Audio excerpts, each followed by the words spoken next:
At 3 a.m. in the morning, my daughter Lauren collapsed at my door. Her right arm hung at an unnatural angle, clearly broken. Her face was pale with shock, tears streaming down her cheeks.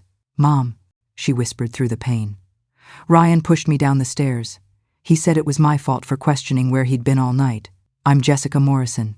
I'm 58 years old, a retired prosecutor who spent 25 years putting domestic abusers behind bars. I'd sent dozens of violent men to prison. I'd protected countless women, but I never imagined I'd be using those skills to save my own daughter.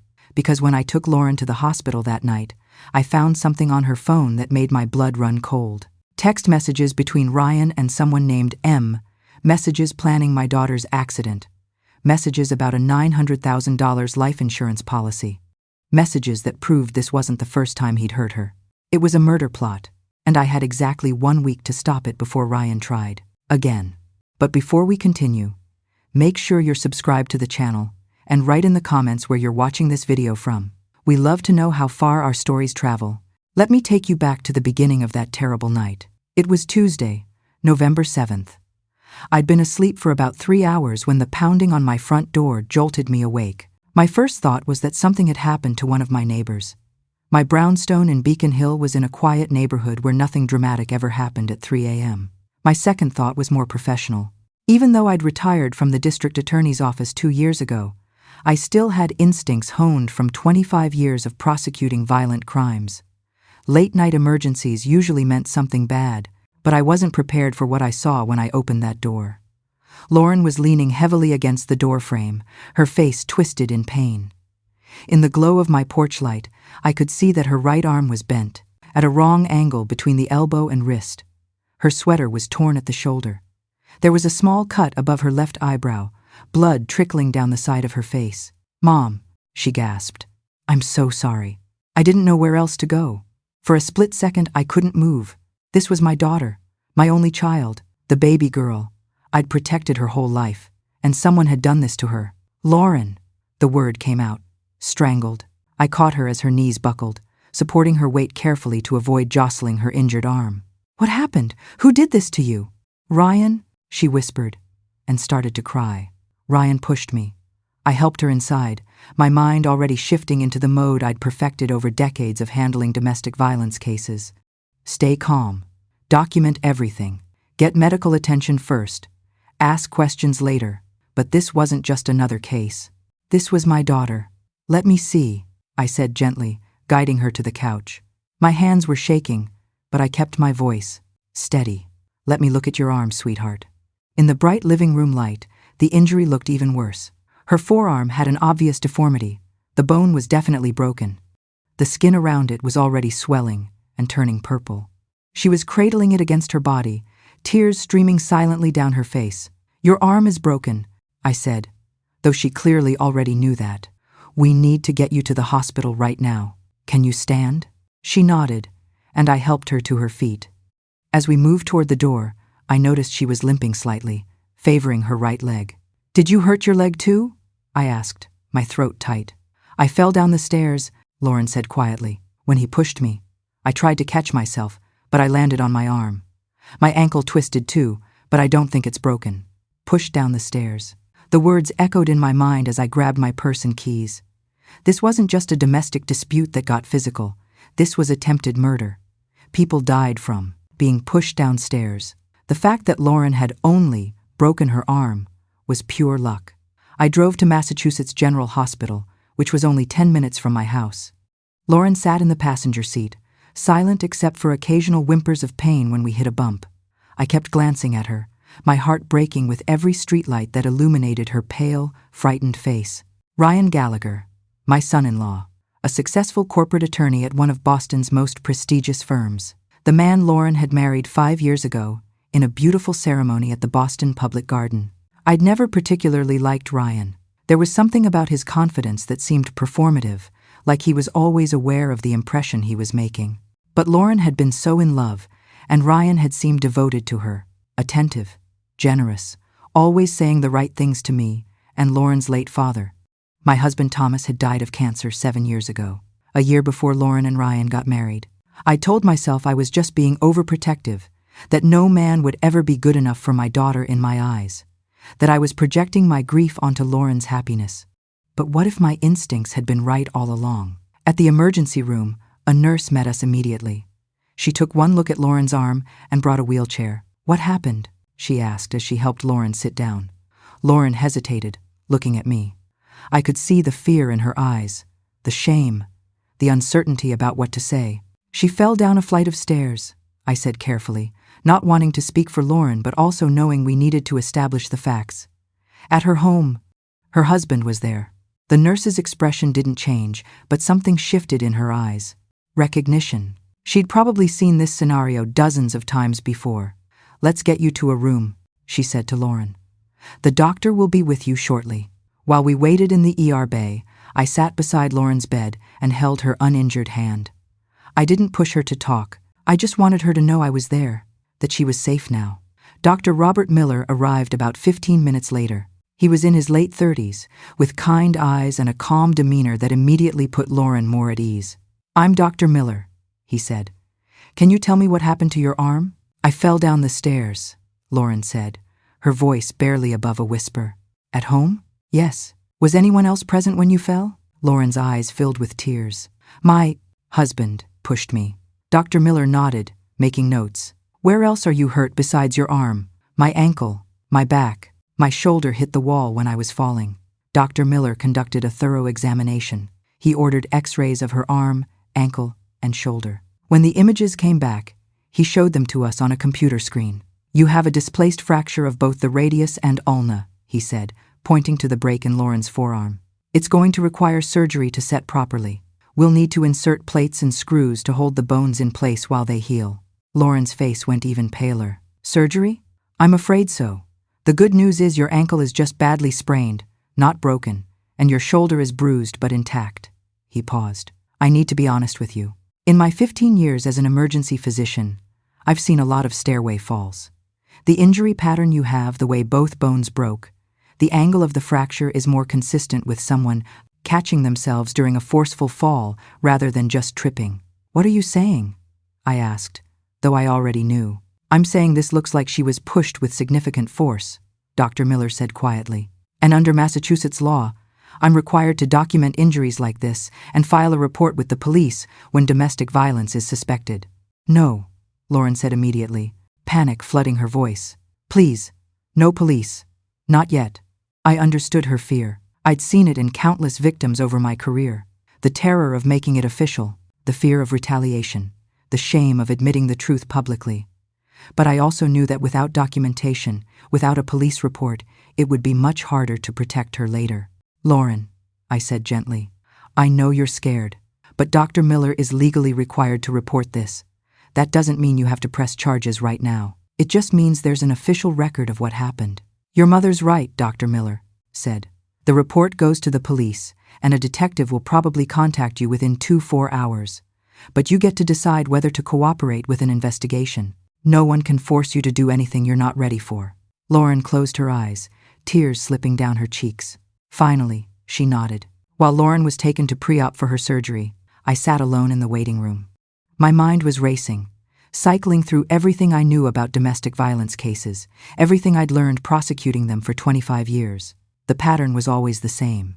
It started small, controlling behavior, jealousy, verbal abuse. Then it escalated, pushing, grabbing, hitting, and if the victim didn't escape, it often ended in serious injury or death. How long had this been going on? How had I not known? I pulled out my phone and called my former colleague, Detective Sarah Martinez. We'd worked together on dozens of cases when I was at the DA's office. If anyone could handle this sensitively, it was her. "Jessica?" Sarah answered, her voice groggy with sleep. "It's 4 a.m.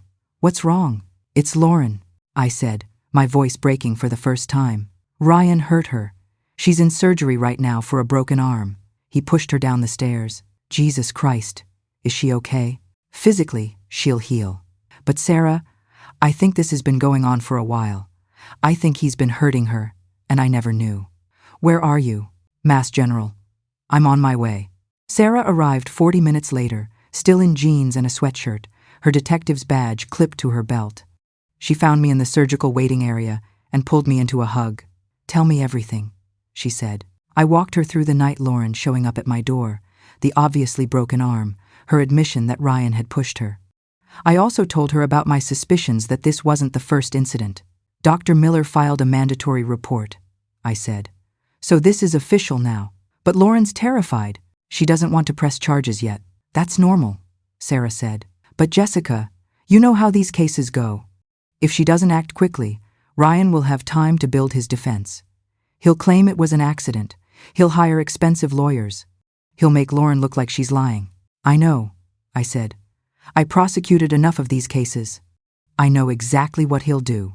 "Then you also know that the most dangerous time for a domestic violence victim is right after they leave. If Lauren left him tonight, if Ryan realizes she's not coming back, he might escalate." My blood ran cold.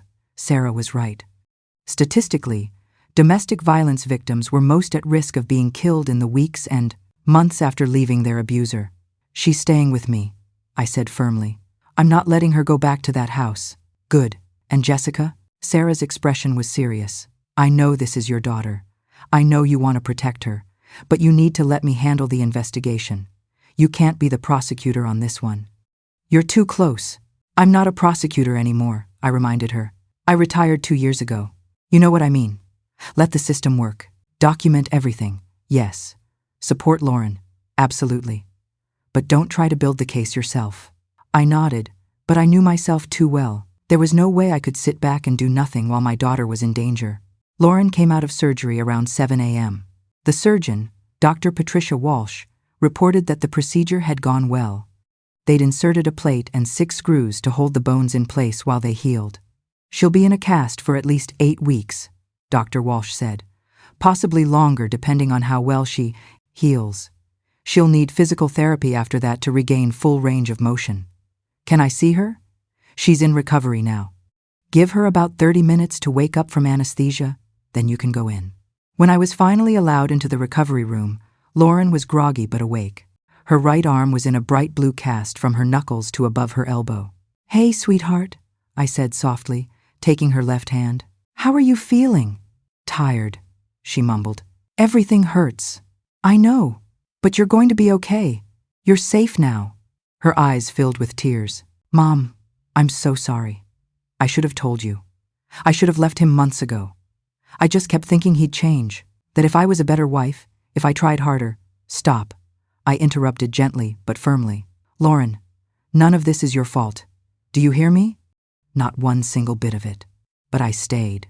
I knew it was getting worse, and I stayed. "You stayed because leaving is terrifying, because abusers make their victims believe they can't survive without them, because you loved him and hoped he'd become the man you married." I squeezed her hand. "I've prosecuted hundreds of domestic violence cases. I know all the reasons women stay. And none of them are the victim's fault." Lauren cried quietly while I held her hand. When she'd calmed down, I said, "Lauren, I need to ask you something important. How long has Ryan been hurting you?" She was quiet for a long moment. Then, 3 years. 3 years. My daughter had been living with abuse for 3 years, and I'd had no idea. "Tell me," I said gently. "It started small," she said. "He'd get angry about little things. Me being late, forgetting to pick up his dry cleaning, spending too much time with friends. At first, he'd just yell. Then he started throwing things, breaking dishes, punching walls." I listened, my heart sinking with every word. This was textbook escalation. "Then about 2 years ago, he grabbed my arm during an argument. Hard, enough to leave bruises. He apologized, said it would never happen again. I believed him." She laughed bitterly. "I always believed him. What happened after that? It got worse. He'd push me, slap me. Once he threw me against the kitchen counter, and I had bruised ribs for weeks. But he was always careful. He never hit my face where people could see. And he'd always apologize after. Cry. Promise to change. Sometimes he'd be sweet for weeks, and I'd think maybe it really was over." "Did you ever seek medical treatment?" Lauren nodded. "Twice. Once for the bruised ribs, I told the doctor I'd fallen while jogging. Once for a sprained wrist, I said I'd tripped over the dog." "We don't have a dog," I said quietly. "I know, but the doctor didn't question it. Ryan was with me both times, playing the concerned husband. I made a mental note to subpoena those medical records. Even if Lauren had lied about the cause of her injuries, a pattern of accidents could help establish a history of abuse. What made last night different? I asked. Lauren's expression darkened. Ryan came home at 2 a.m. He'd been out all evening, said he had a work dinner, but I could smell perfume on him. Not my perfume. And when I asked where he'd been, he got angry, started yelling that I was paranoid and controlling, that I was suffocating him. And then I found a text on his phone. He'd left it on the kitchen counter. It was from someone saved as M, just the letter M. The text said, "Can't wait to see you Friday. Same hotel?" My stomach dropped. He's having an affair. I confronted him, asked who M was. He said it was none of my business, that I had no right to go through his phone. I said he had no right to cheat on me. That's when he grabbed me and pushed me toward the stairs. I tried to catch the railing, but he pushed harder. I fell all the way down 12 steps. I landed on my arm and heard it crack. "What did Ryan do after you fell?" "He came down the stairs." For a second, I thought he was going to help me, but he just looked at me and said, "This is your fault. If you just minded your own business, this wouldn't have happened." Then he went back upstairs, got his car keys, and left. I felt rage burning through me like acid. Ryan had pushed my daughter down a flight of stairs, watched her fall, blamed her for it, and then just left her there with a broken arm. "How did you get to my house?" I asked. I drove myself. I probably shouldn't have. I was in shock. My arm was killing me. But I couldn't stay there. I didn't know where else to go. I hugged her carefully, mindful of her injuries. "You did exactly the right thing coming to me.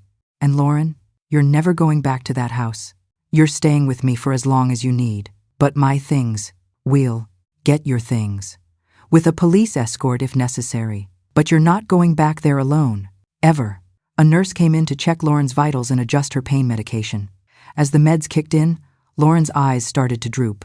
"Get some rest," I said. "I'm going to make some phone calls, but I'll be right here when you wake up." Once Lauren was asleep, I stepped into the hallway and pulled out my phone. I had work to do. First, I called my attorney friend, Patricia Russo. She specialized in family law and had worked with me on several domestic violence cases when I was a prosecutor. "Patricia, I need your help," I said. "It's Lauren. Her husband hurt her, badly." "Oh my God, Jessica, what happened?" I gave her the short version. "I need you to represent her. File for an emergency restraining order today and start divorce proceedings immediately. Consider it done. I'll meet you at the hospital in an hour." Next, I texted Sarah Martinez. "Lauren's out of surgery. Confirmed. Ryan has been abusing her for 3 years, also possibly having an affair. Can you get a warrant for his phone records?" Sarah's response came quickly. "Already working on it. Stay put. I'll be there soon." Then I did something I hadn't done in 2 years, not since I'd retired. I opened my laptop and started building a case file. I created a folder labeled Commonwealth v. Ryan Gallagher and began documenting everything I knew. Lauren's injuries, her statement about the push, the history of abuse, the suspicious text from M, the fact that Ryan had left the scene without calling for medical help.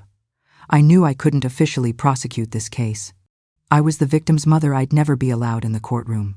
But I could sure as hell make sure whoever did prosecute it had everything they needed to win. Patricia arrived at 9 a.m. with a stack of legal documents. She went into Lauren's room while I waited outside, giving them privacy to discuss the restraining order application. 20 minutes later, Patricia emerged. She signed everything. "I'm filing the emergency restraining order petition at the courthouse today. Given the severity of the injuries and the fact that he left her alone after the assault, I'm confident the judge will grant it." "How soon?" "If I can get in front of a judge this afternoon, the order could be in effect by tonight. It will prohibit Ryan from contacting Lauren in any way, from coming within 500 feet of her or you, and from entering your home." "Good. There's something else," Patricia said.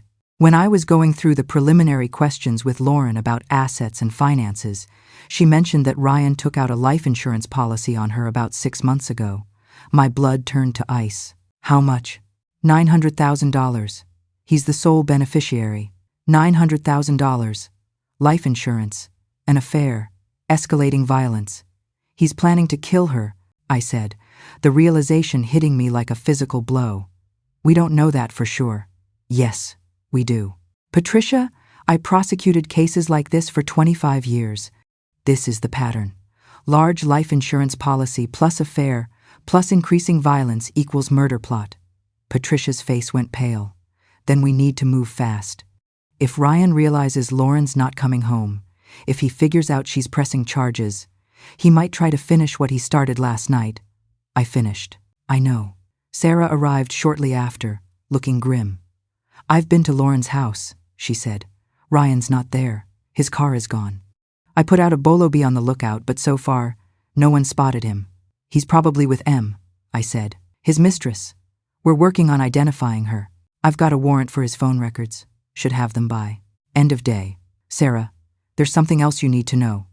I told her about the life insurance policy. Sarah's expression darkened. That changes everything. This isn't just domestic assault anymore. This could be attempted murder, possibly even conspiracy to commit murder if the mistress is involved. My thoughts exactly. Jessica, I need to talk to Lauren. Get her full statement on record, officially. Is she up for that? She's on pain meds, but she's lucid. And honestly, the sooner we get her statement, the better. Details fade. Memory gets fuzzy. We need this documented while it's fresh. We went into Lauren's room together. She was awake, staring at the ceiling. Lauren, honey, this is Detective Sarah Martinez. We've worked together for years. She needs to get your official statement about what happened. Are you okay to talk? Lauren nodded and sat up straighter in the hospital bed. Sarah pulled out a digital recorder and set it on the bedside table. This is Detective Sarah Martinez, Boston Police Department, badge number 4729. It's November 7th, 9:47 a.m. I'm here with Lauren Gallagher at Massachusetts General Hospital. Mrs. Gallagher, do you consent to this interview being recorded? Yes, Lauren said. Can you tell me what happened last night in your own words? Lauren told her story again, this time with more detail. Sarah asked clarifying questions, never leading, just letting Lauren tell it in her own way. After you fell, where exactly was your husband? He came down about halfway. He stood on the stairs and looked at me. I asked him to help me, told him my arm was broken. He just said it was my fault and left. Did he call 911? No. Did he offer to take you to the hospital? No. He just left. Sarah's expression remained professional, but I could see the anger in her eyes. Leaving an injured person without rendering aid could be an additional charge. Mrs. Gallagher, has your husband hurt you on previous occasions? Yes. Can you describe those incidents? Lauren went through the history, the grabbing, the pushing, the time he'd thrown her against the counter and bruised her ribs. Sarah took detailed notes. Have you sought medical treatment for any of these previous injuries? Twice. Once for bruised ribs at Mass General, about 18 months ago. Once for a sprained wrist at Mount Auburn Hospital, about a year ago. And what did you tell the medical staff about how you got those injuries? I lied. I said I fell jogging and tripped over the dog. Ryan was with me both times, and I was too scared to tell the truth. Why were you scared? Because Ryan said if I ever told anyone he hurt me, he'd make sure no one believed me. He said he'd ruin my career, that everyone would think I was crazy. Sarah asked a few more questions, then turned off the recorder. Thank you, Lauren. I know that wasn't easy. After Sarah left to continue her investigation, I sat with Lauren while she dozed. My mind was racing, planning. I pulled out my phone and started making a list. Get Lauren discharged from hospital. Take her to my house. Secure all doors and windows. Retrieve her belongings from marital home with police escort.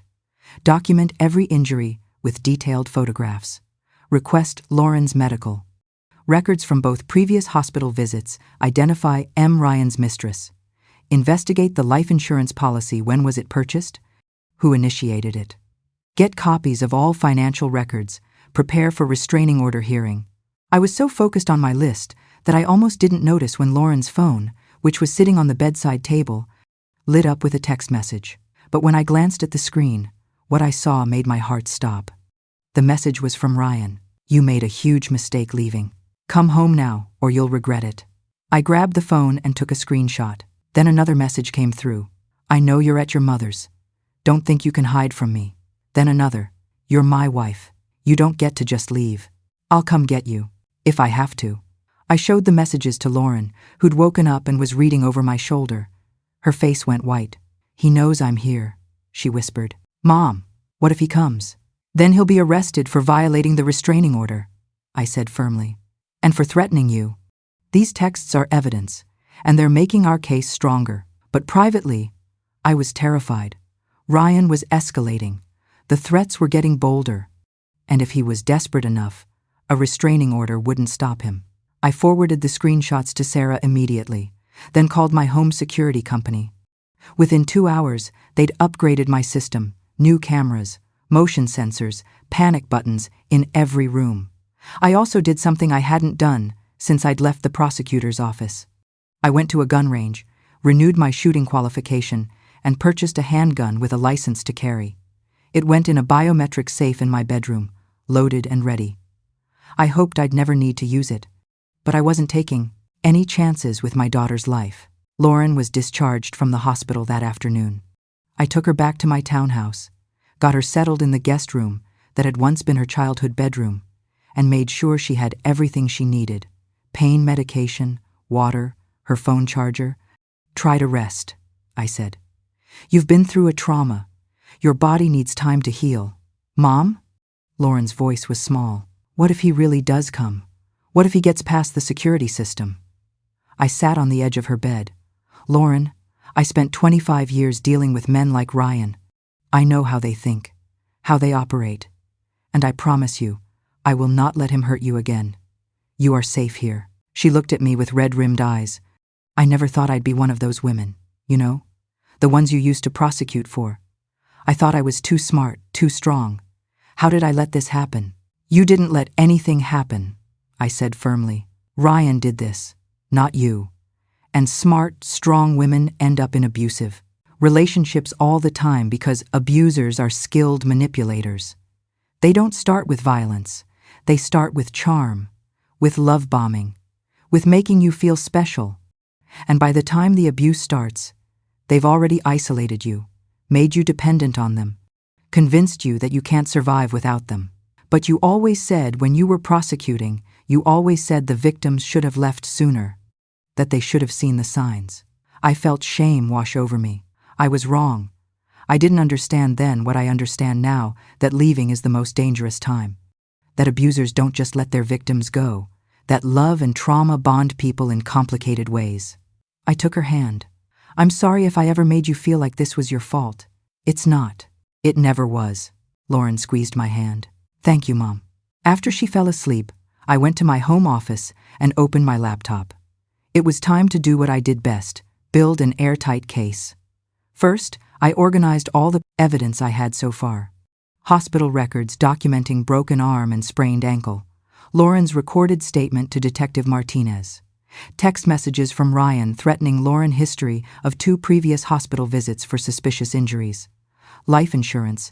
Policy for $900,000. Evidence of possible affair. Text from M. Then I started digging deeper. I pulled up Ryan's social media profiles, looking for any hint of who M might be. I found several photos of him at firm events with various colleagues, but one woman appeared frequently, a blonde woman in her late 20s, always standing just a little too close to Ryan.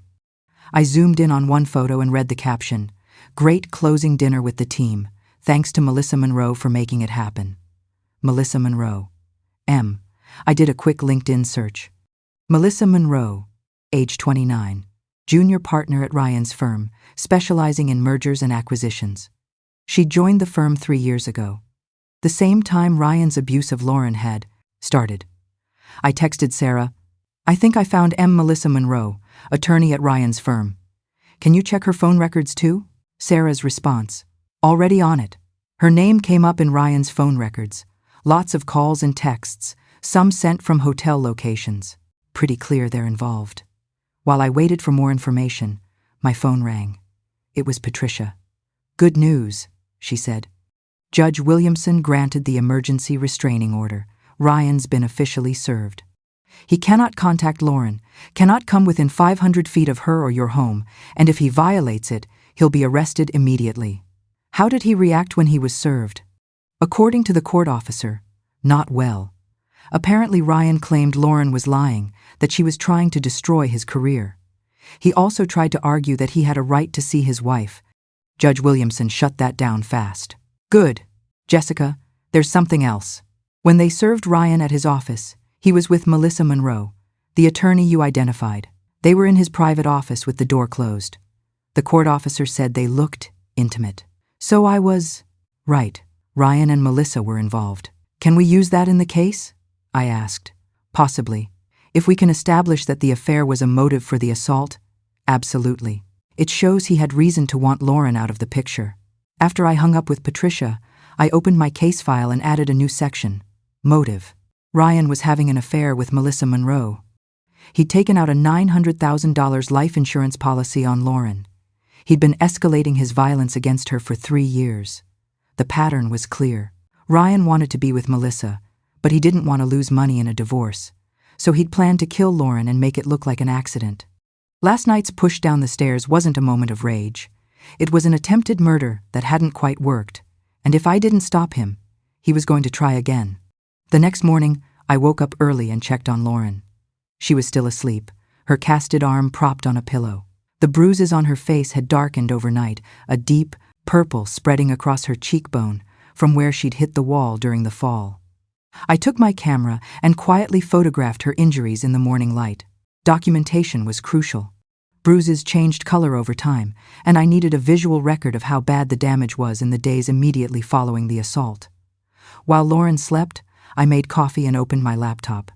Sarah had sent me an email overnight with Ryan's phone records. I spent an hour going through them, highlighting every call and text to Melissa Monroe's number. The pattern was damning. Over the past 6 months, Ryan had called or texted Melissa an average of 20 times per day. Many of the calls lasted 30 minutes or longer, and the timing was telling. Most of the calls happened when Lauren would have been at work, teaching high school counseling sessions. But what caught my attention was a series of texts from 3 weeks ago. Sarah had managed to get the actual content through a warrant, and what I read made my blood run cold. Ryan to Melissa. Can't keep living this double life. Need to figure out a way forward. Melissa to Ryan. Divorce? Ryan to Melissa. Too expensive. Prenup gives her half of everything. Plus she knows about the firm's books. Could destroy me. Melissa to Melissa. So, what's the solution? Ryan to Melissa. Working on it. Trust me. I sat back in my chair, staring at the screen. Working on it. What did that mean? Working on what? I scrolled further and found another exchange from 2 weeks ago. Melissa to Ryan. Did you do it? Ryan to Melissa. Yes. Policy is active as of yesterday. $900K. So Melissa knew about the life insurance policy. She'd even asked about it. That made her potentially complicit in whatever Ryan was planning. I kept reading and found messages from 5 days ago that made my stomach turn. Ryan to Melissa. This weekend, when she's home alone, going to make it look like she fell down the stairs. Everyone knows old houses have dangerous staircases. Melissa to Ryan. Are you sure about this? Seems risky. Ryan to Melissa. It's foolproof. Accidental death equals double payout. No investigation. No suspicion. Just a tragic accident. There it was, in writing. Premeditated murder. Ryan hadn't pushed Lauren down the stairs in a moment of rage. He'd planned it. He'd discussed it with his mistress. He'd chosen the location, the method, the timing. The only thing that had gone wrong was Lauren surviving and coming to me instead of dying or going to a hospital where Ryan could control the narrative. I immediately forwarded the messages to Sarah and Patricia with a single line. He planned it. This is attempted murder, not domestic assault. Sarah called me within 5 minutes. Jesus Christ, Jessica. These texts are gold. This is conspiracy to commit murder. Both Ryan and Melissa can be charged. Can you arrest them now? I asked. I'm working on it. I need to run this by the DA's office, get their sign-off on the charges. But yes, with this evidence, we can absolutely arrest both of them. How long? Give me a few hours. I'll push it through as fast as I can. After I hung up, I went to check on Lauren. She was awake, sitting up in bed, staring at her casted arm. How are you feeling? I asked. Sore, scared, angry. She looked up at me. Mom, I've been thinking. Ryan's not going to just let this go. The restraining order, the police investigation, he's going to fight back. And he has so much money, so many connections. What if he wins? What if I end up looking like the crazy, vindictive wife? I sat down beside her. Lauren, I need to show you something. I pulled out my laptop and showed her the text. Messages between Ryan and Melissa. Her face went pale as she read them. He planned it, she whispered. He actually planned to kill me. Yes. Which means this isn't just a domestic violence case anymore. This is attempted murder. And with this evidence, Ryan's going to prison for a very long time. And Melissa? She knew about the plan. She knew about the insurance policy. At minimum, she's an accessory. She could be charged as a co-conspirator. Lauren was quiet for a moment. Then, I can't believe I married someone capable of this. I loved him, Mom. I really loved him. How did I not see what he was? Because abusers are excellent liars, I said gently. They're skilled at manipulation, at presenting one face to the world and another face in private. You're not the first person to be fooled, and you won't be the last. My phone rang. It was Patricia. Jessica, we have a problem. Ryan's attorney, Bernard Mathis, just filed a motion claiming that Lauren is mentally unstable and that her allegations are false. He's arguing that she fell down the stairs during an episode of what he's calling erratic behavior, and that Ryan actually tried to help her but she ran away. That's ridiculous. We have the text messages. I know. But Mathis is good. He's already started a PR campaign. There was an article in the Boston Globe this morning painting Ryan as a devoted husband whose mentally ill wife has made false accusations to hide her own problems. I pulled up the Globe's website on my laptop. There it was, on the Metro section front page, prominent attorney accused by wife, friends say she's been struggling. The article was carefully written to avoid outright defamation, but the implications were clear. It quoted several of Ryan's colleagues saying Lauren had seemed stressed and unstable in recent months. It mentioned that she'd taken several sick days from work. It suggested that she had jealousy issues regarding Ryan's female colleagues. It was a classic Darvo strategy: deny, attack, reverse victim, and offender. Make the abuser look like the victim, and the victim look like the aggressor. They're trying to destroy her credibility before the case even gets to court, I said. Exactly, but we can fight back. The text messages prove Ryan planned this. Once those become public, they can't become public yet, I interrupted. If we release them now, Ryan and Melissa will have time to build a defense. We need to keep them secret until after they're arrested. You're right. But Jessica, Lauren needs to be prepared. This is going to get ugly. The press will dig into her life. They'll interview her coworkers, her friends, anyone who might say something that could be twisted to support Ryan's narrative. After I hung up, I showed Lauren the article. She read it with tears streaming down her face. They're calling me mentally unstable, she said. They're making it sound like I'm some jealous, crazy wife. Who made this up? Lauren, look at me. I waited until she met my eyes. This is what abusers do when they're cornered. They attack. They lie. They try to destroy your credibility. But we have evidence. We have your injuries. We have Ryan's own text messages admitting he planned to kill you. The truth will come out. But what if people believe him? What if my principal sees this and thinks I'm unfit to work with students? What if I lose my job? We'll deal with that if it happens. Right now, we focus on keeping you safe and making sure Ryan goes to prison. Around noon, Sarah called.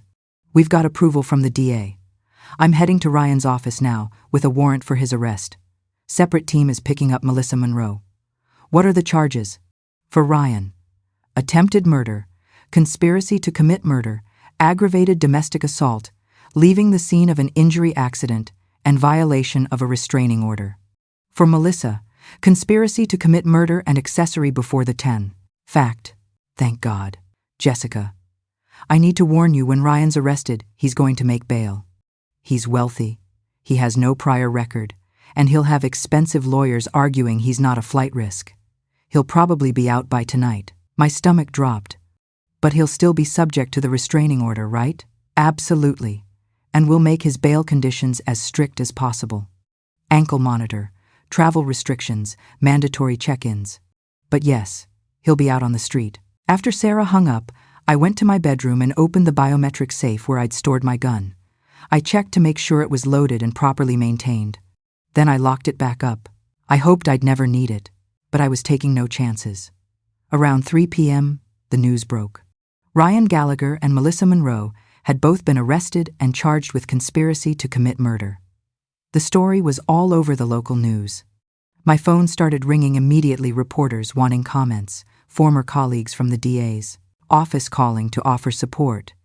Even a few of Lauren's friends who'd seen the news and wanted to check on her. I screened all the calls except the ones from Sarah and Patricia. The arraignment is tomorrow morning at 9 a.m., Patricia told me. Given the severity of the charges, I'm going to argue for high bail and strict conditions. But you need to prepare Lauren for the possibility that Ryan will be released. That evening, Lauren and I sat in my living room with all the curtains closed, the security system armed, and the news playing on mute on the television. "Do you want to watch this?" I asked, gesturing to the screen where a photo of Ryan in handcuffs was being led out of his office building. "No," Lauren said, "but I can't look away." The news anchor was reading a statement from Ryan's attorney. "Mr. Gallagher maintains his complete innocence. These charges are based on a misunderstanding of private communications and the false allegations of a troubled woman. We will vigorously defend against these baseless accusations." Misunderstanding of private communications, I repeated. He literally wrote, "Going to make it look like she fell down the stairs." What's to misunderstand? He's going to say it was taken out of context, Lauren said quietly. Or that it was a joke. Or that he was venting frustrations but never meant to actually do it. She was right. That would be exactly Ryan's defense strategy. My phone buzzed. A text from Sarah. "Melissa Monroe just gave a statement. Claims she thought Ryan was joking in the texts. Says she had no idea he would actually hurt Lauren. She's trying to flip on him." "Smart," I muttered. If Melissa testified against Ryan, if she confirmed that he'd been planning to kill Lauren and had discussed it with her, it would be devastating for his defense. The arraignment the next morning was exactly as dramatic as I'd expected. The courtroom was packed with reporters, Ryan's colleagues, Lauren's friends, and curious onlookers who'd seen the news coverage. Ryan was brought in wearing an orange jail jumpsuit and handcuffs. He looked haggard, his expensive suits replaced with prison clothes, his usually perfectly styled hair uncombed. But when he saw Lauren and me sitting in the front row, his expression hardened into pure hatred. The prosecutor, Assistant District Attorney Rachel Kim, argued forcefully for high bail. "Your Honor, the defendant is charged with attempted murder and conspiracy to commit murder. We have text message evidence showing he planned to kill his wife and make it look like an accident. We have medical evidence showing he pushed her down a flight of stairs with such force that she sustained a broken arm requiring surgery. We have evidence that he fled the scene without rendering aid, leaving his injured wife alone on the floor of their home." Bernard Mathis, Ryan's attorney, argued just as forcefully for reasonable bail. "Your Honor, my client is a respected attorney with deep roots in this community. He has no prior criminal record. The charges are based on misinterpreted text messages and the allegations of a wife who has documented mental health struggles. Mr. Gallagher is not a danger to the community and poses no flight risk." Judge William Torres listened to both sides, then delivered his ruling. Given the severity of the charges and the evidence presented, bail is set at $500,000. Mr. Gallagher will surrender his passport, submit to GPS monitoring via ankle bracelet, and have no contact whatsoever with the alleged victim, Lauren Gallagher, or her mother, Jessica Morrison. Violation of these conditions will result in immediate revocation of bail and return to custody. Ryan's parents, sitting 2 rows behind him, immediately stood up. "We'll post bail," his father said loudly. My heart sank. Ryan was going to be out by evening. After the arraignment, Patricia pulled Lauren and me aside. "I know you're worried about him being out on bail. But remember, he's being monitored. He can't go anywhere near you without the police knowing immediately. Unless he removes the ankle monitor," I said, "or sends someone else to hurt Lauren." Patricia didn't argue because she knew I was right. That afternoon, I installed additional security measures. I bought motion-activated lights for the exterior of my house. I installed a deadbolt on Lauren's bedroom door. I made sure every window had a sensor. I also did something else. I called my former colleague, Marcus Wilson, a retired police detective who now did private investigation and personal security work. Marcus, I need your help. My daughter's ex is out on bail for trying to kill her. I need someone watching the house at night. I'll be there tonight, Marcus said without hesitation. And I'm bringing my team. True to his word, Marcus arrived at 8 p.m. with 2 other former cops. They parked an unmarked van across the street and set up a surveillance rotation. Anyone approaches this house who isn't supposed to will know, Marcus assured me. Despite all the security measures, I barely slept that night. Every noise made me reach for my phone. Every car that drove down the street made me check the security camera feeds. Around 2 a.m., one of the exterior motion lights triggered. I was instantly awake, my heart pounding. I grabbed my phone and pulled up the camera feed. A figure was standing on the sidewalk in front of my house, just outside the 500-foot boundary of the restraining order. Even in the grainy night vision footage, I recognized him immediately. Ryan? He stood there for almost 5 minutes, staring at my house. Then he raised his phone and appeared to take a photo or video. Finally, he turned and walked away. I immediately texted the video clip to Sarah. Ryan was outside my house tonight. Technically didn't violate the restraining order, stayed 500 feet away, but he's clearly surveilling us. Sarah's response came quickly. Documenting it. We'll increase patrol in your area. If he gets any closer, call 911 immediately. In the morning, I showed the footage to Lauren. Her face went white. He's not going to stop, she said. He's going to find a way to get to me. Not if I can help it, I said. But privately, I was terrified. Ryan was free, angry, and desperate. And desperate people did dangerous things. Over the next few days, a pattern emerged. Every night around 2 a.m., Ryan would appear on my street, standing just outside the restraining order boundary. He'd stand there for a few minutes, sometimes taking photos, sometimes just staring. Then he'd leave. He was intimidating us, letting us know he was watching, making sure we didn't feel safe even in my own home. Sarah increased police patrols in the area, but there was nothing they could do as long as Ryan stayed outside the 500-foot boundary. He was technically following the letter of the law while violating its spirit. Meanwhile, I continued building the case. I subpoenaed Lauren's medical records from her 2 previous hospital visits. The records showed a pattern: a sprained wrist from a fall, bruised ribs from tripping while jogging. The doctors had noted that Lauren seemed nervous and that her husband insisted on being present during the examinations. One doctor had even written in her notes, patient's injuries inconsistent with stated cause. Possible domestic violence? Husband very controlling during visit. That note was gold. It showed that even back then, medical professionals had suspected abuse. I also hired a forensic accountant to go through Ryan's financial records. What she found was disturbing. He's been liquidating assets, she told me. Over the past 6 months, he's cashed out stocks, taken out loans against his 401, even sold some valuable artwork. He's moved about $400,000 into offshore accounts. He's preparing to run, I said. Looks that way. Or he's hiding money so Lauren can't get it in the divorce. Can we freeze his accounts? Patricia's already filed the motion. But it's tricky, he's out on bail, so technically he has the right to manage his own finances. We'd need to prove he's specifically trying to hide assets from Lauren. I added this information to my ever-growing case file. The more I dug, the more evidence I found of Ryan's planning and deception. Then, on the 5th night after Ryan's release, something changed. Marcus called me at 1:30 a.m. Jessica, wake up. Ryan's here, but he's not alone. I grabbed my phone and pulled up the security feed. Ryan was standing on the sidewalk in his usual spot. But this time, there was another man with him, someone I didn't recognize. Who is that? I asked. Don't know. But I'm running the plates on the car they arrived in.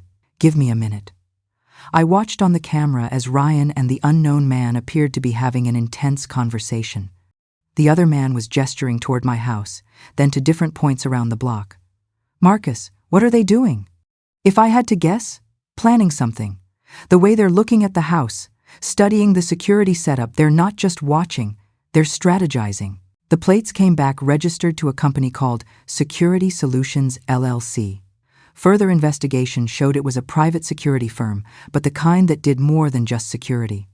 The kind that offered discreet problem-solving services. Ryan had hired someone to help him get to Lauren. I immediately called Sarah. Ryan's outside my house with someone from a private security company. They're clearly planning something. I'm sending units now. And Jessica? It might be time to consider moving Lauren to a safe house.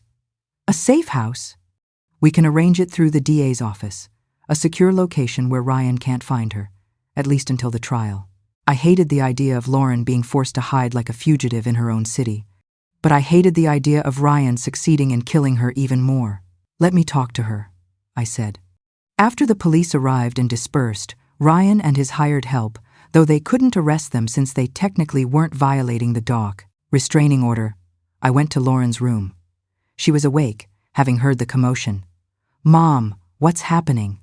I told her about Ryan hiring the security firm, about Sarah's suggestion of a safe house. I don't want to hide, Lauren said. I'm tired of being scared. I'm tired of letting him control my life. I know. But we're 3 weeks from trial. 3 weeks until Ryan goes to prison for a very long time. Can you stay hidden for 3 weeks? Lauren was quiet for a long time. Then she nodded. Okay, but only if you come with me. Lauren, I can't. Yes, you can. Mom, if they're planning to get to me, they might go through you. We're safer together. She was right. The next day, Sarah arranged for us to be moved to a safe house in a suburb 30 miles outside Boston. It was a nondescript ranch house on a quiet street with 24-hour police protection. We packed quickly, taking only essentials. As we loaded suitcases into Sarah's unmarked car, I took one last look at my townhouse, the home I'd lived in for 15 years. We'll be back soon, I told Lauren. 3 weeks, that's all. But as we drove away, I couldn't shake the feeling that things were about to get much worse before they got better. Ryan was desperate, cornered, and had nothing left to lose. And that made him more dangerous than ever. The safe house was comfortable, but felt like a cage. For 3 weeks, Lauren and I lived in that suburban ranch, surrounded by police protection, waiting for the trial to begin. During those weeks, Patricia prepared our case meticulously. She deposed witnesses, organized evidence, and built a timeline of Ryan's abuse that was impossible to deny. The text messages between Ryan and Melissa were devastating, clear proof of premeditated murder. Meanwhile, Sarah's investigation uncovered even more damning evidence. The security firm Ryan had hired? They specialized in making problems disappear. One of their employees offered immunity in exchange. For testimony, admitted that Ryan had paid them $50,000 to find a way to access Jessica Morrison's house. Ryan wasn't just planning to intimidate us. He was planning to finish what he'd started. The trial began on a cold Monday in December. The courtroom was packed. Reporters, Ryan's colleagues, Lauren's friends and co-workers, and dozens of domestic violence advocates who'd followed the case. I sat in the front row with Lauren, who was still wearing her cast. Patricia sat at the prosecution table as a consulting attorney, while ADA Rachel Kim led the case. Ryan was brought in wearing a suit his attorneys had successfully argued he shouldn't appear in jail clothes during trial. But the ankle monitor was visible under his pant leg, a reminder that he was out on bail only by the grace of the court. When Ryan saw Lauren and me, his expression hardened. But this time, I didn't look away. I stared right back, letting him know that I wasn't afraid anymore. Rachel Kim's opening statement was powerful and direct. Ladies and gentlemen of the jury, this is a case about a man who tried to murder his wife. Not in a moment of passion, not in a sudden rage, but with cold, calculated planning. Ryan Gallagher took out a $900,000 life insurance policy on his wife. He began an affair with a colleague. He discussed with that colleague how to kill his wife and make it look like an accident. And then, on November 6th, he pushed Lauren Gallagher down a flight of stairs with such force that she sustained a broken arm requiring surgery. He then left her there, injured and alone, and fled the scene. She walked to the jury box, making eye contact with each juror. We will prove all of this beyond a reasonable doubt. You will see the text messages where Ryan planned the murder. You will hear from doctors who treated Lauren's injuries. You will hear from Lauren herself about years of escalating abuse. And you will hear from Melissa Monroe, Ryan's former mistress, who will testify that Ryan explicitly told her he was planning to kill his wife. Bernard Mathis, Ryan's attorney, gave a very different opening statement. The prosecution wants you to believe that Ryan Gallagher is a cold-blooded killer. But the evidence will show something very different. Ryan and Lauren had a troubled marriage. Lauren suffered from anxiety and jealousy issues. On the night in question, she confronted Ryan about baseless allegations of infidelity. An argument ensued. In the heat of that argument, as Ryan tried to leave, Lauren grabbed him. They struggled. She lost her balance and fell. It was a tragic accident, not attempted murder. He paused dramatically. As for these text messages the prosecution is so proud of, they were taken completely out of context. Ryan was venting frustrations to a colleague. He never intended to actually harm anyone. This is a case of a marriage falling apart, not a murder plot. The prosecution's case was methodical and devastating. Rachel called Dr. Miller first, who testified about Lauren's injuries. The fracture pattern indicated significant force, he said. This wasn't a simple trip and fall. Someone pushed her. Hard. Next came the two doctors who treated Lauren during her previous hospital visits. Both testified that they'd suspected domestic violence at the time, but that Lauren had insisted the injuries were accidental. Her husband was very controlling during the examinations, one doctor testified. He answered questions for her, didn't let her speak privately with me. It raised red flags. Then Detective Sarah Martinez took the stand. She walked the jury through the investigation, the text messages, the life insurance policy, the offshore bank accounts, Ryan's attempt to hire the security firm. In my 20 years as a detective, I've never seen such clear evidence of premeditation, Sarah testified. But the most powerful testimony came from Melissa Monroe. Melissa had taken a plea deal in exchange for her truthful testimony. Her conspiracy charges would be reduced to accessory after the fact with a recommendation for probation. She had every incentive to tell the truth. She took the stand wearing a conservative suit, her blonde hair pulled back, looking nervous but determined. Miss Monroe, Rachel Kim began, how did you meet Ryan Gallagher? We worked together at the same law firm. We were both on a murder case about 3 years ago. And did your relationship become romantic? Yes. About 6 months into working together, we began an affair. Did Ryan ever discuss his marriage with you? Frequently. He said he was unhappy, that Lauren was controlling and jealous, that he wanted to leave but couldn't afford to. Did he discuss divorce? Yes. But he said it would cost him too much. There was a prenuptial agreement, but it still gave Lauren half of everything. He said he'd lose millions. Rachel paused. Did Ryan ever discuss alternative ways to end his marriage? Melissa took a deep breath. Yes. About 6 months ago, he mentioned that if something happened to Lauren, if she died, he'd collect life insurance. He asked me if I thought $900,000 was enough. The courtroom erupted in murmurs. Judge Torres banged his gavel. And did these discussions continue? Rachel asked when order was restored. Yes. Over the next few months, Ryan became more specific. He talked about making it look like an accident. He researched how much force it would take to cause a fatal fall downstairs. He timed when Lauren would be home alone. Did you try to stop him? Melissa's voice broke. I should have, but I didn't take it seriously at first. I thought he was just venting, just fantasizing. It wasn't until after Lauren was hurt that I realized he'd actually done it. During cross-examination, Bernard Mathis tried to discredit Melissa. Miss Monroe, isn't it true that you're testifying today only because you took a plea deal to avoid prison yourself? Yes. So you have every incentive to lie, to exaggerate, to make Ryan look as guilty as possible to save yourself? I'm not lying. Everything I've said is the truth. You claim Ryan discussed planning Lauren's death, yet you never went to the police, never warned Lauren, never tried to stop him. Why not? Because I didn't think he'd really do it. I thought it was just talk. Tears were streaming down Melissa's face now. I was wrong. I should have said something. I should have stopped him. What he did to Lauren, I'll have to live with my part in that for the rest of my life. Then it was Lauren's turn to testify.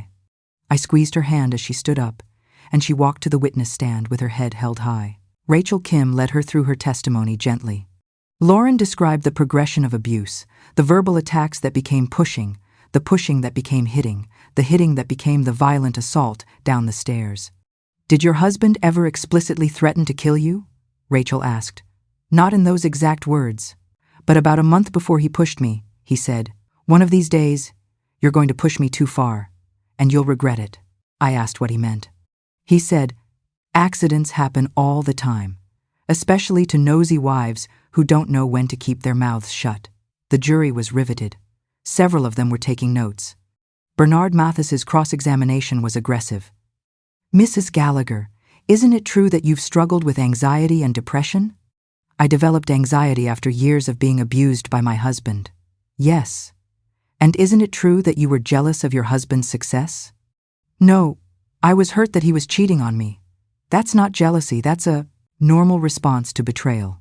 "Isn't it possible that on the night in question, you confronted your husband, the argument escalated, and in your agitated state, you lost your balance and fell?" Lauren looked Bernard Mathis directly in the eyes. "No, my husband pushed me. I felt his hands on my back.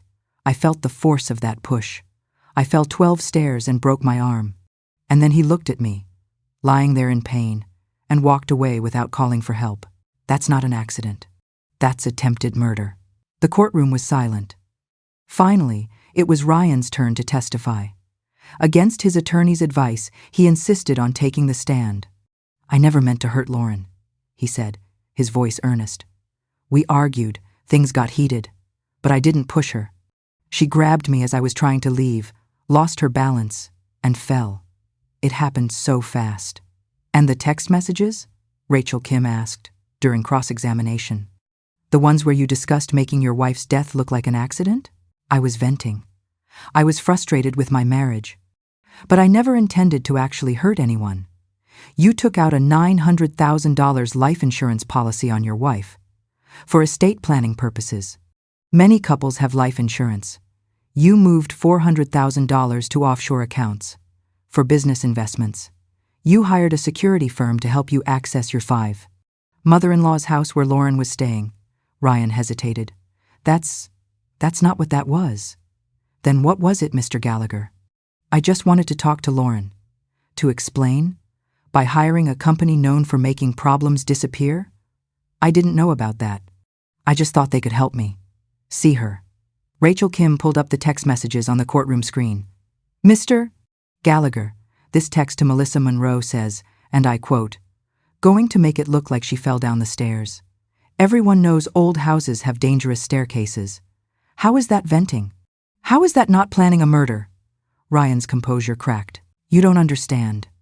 Lauren was ruining my life. She was controlling, jealous, suspicious. She was going to destroy my career. I had to do something." The courtroom erupted. Judge Torres banged his gavel repeatedly. "Mr. Gallagher," Rachel Kim said quietly, "did you just admit that you had to do something about your wife?" Ryan realized his mistake. "No, I just meant. But the damage was done. Closing arguments were brief. The evidence spoke for itself. The jury deliberated for 4 hours. When they returned, the forewoman stood. In the case of Commonwealth v. Ryan Gallagher, on the charge of attempted murder, we find the defendant guilty. Lauren collapsed against me, sobbing with relief. On the charge of conspiracy to commit murder, we find the defendant guilty. On the charge of aggravated domestic assault, we find the defendant guilty. Ryan sat motionless as the verdicts were read, his face expressionless. Sentencing was scheduled for 2 weeks. Later. When that day came, Judge Torres was unsparing. "Mr. Gallagher, you are a Harvard-educated attorney who used your intelligence not to uphold the law, but to plot the murder of your wife. You abused her for years. You took out life insurance on her. You planned her death in explicit detail. You pushed her down a flight of stairs. And when she lay injured at the bottom of those stairs, you walked away without rendering aid." He paused, letting the words sink in. "The law allows me to sentence you to life in prison. And that's exactly what I'm going to do. Life in prison, with no possibility of parole for 25 years. Additionally, You are ordered to pay full restitution to Lauren Gallagher for medical expenses, therapy costs, and damages. Ryan's parents sobbed in the gallery, but Lauren sat beside me, finally at peace. 1 year later, I stood in the doorway of Lauren's new apartment in Cambridge, watching her arrange furniture. Her arm had healed completely, though she still attended physical therapy twice a week. She'd started dating again a kind teacher from her school who treated her with respect and gentleness. "You look happy," I said. "I am," Lauren replied, smiling. "For the first time in years, I'm actually happy. I'm not afraid anymore." "Good. Mom, I never properly thanked you for believing me, for fighting for me, for using everything you'd learned in your career to save my life." I felt tears in my eyes. "Lauren, you're my daughter. I would do anything for you." We stood there together, mother and daughter, survivors of a nightmare that had almost destroyed us both. Ryan was in prison where he belonged. Melissa had completed her probation and left Boston, starting over somewhere else. And Lauren was finally, truly free. Justice had been served. If this story moved you, please don't forget to like and subscribe. Your support helps me continue sharing stories that uncover the hidden truths of everyday life. There are so many more untold stories waiting to be revealed. Thank you for being here. Now tell me, what would you have done if you were in their place? I'd love to hear your thoughts. Please share them with me in the comments below. On the screen, you can see 2 more life stories I strongly recommend. There are many more waiting on my channel. Don't forget to subscribe. See you in the next life story.